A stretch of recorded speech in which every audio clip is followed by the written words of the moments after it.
ดังที่ข้าพเจ้าได้เว้าผ่านมาเลยว่าจิตมโนวิญญาณนี่คือตัวรับรู้หรือตัวรู้แจ้งซึ่งรับรู้ผ่านทางตา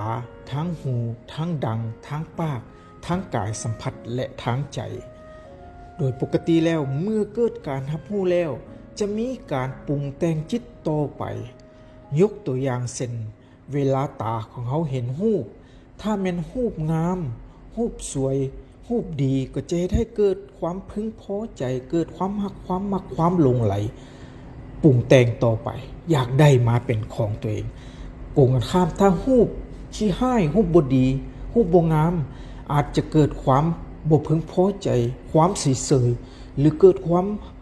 เกลียดชังนี่จึงเหตุให้เกิดปรุงแต่งต่อไปย้อนสิ่งเหล่านี้การปรุงแต่งจึงเหตุให้จิตใจของเขาบ่เสถียรอยู่บ่ได้มีการวันไหวก็แกว่งไปมาเหตุให้เกิดความทุกข์ความสุขบ่ว่าทั้งหูทั้งตาทั้งอื่นๆก็เช่นเดียวกันฉะนั้นจิตใจเฮาบ่สงบก็ย้อนมีการปรุงแต่งต่อไปนั่นเองเวลาที่เฮารับรู้แล้วก็ให้หยุดอยู่เพียงรับรู้ให้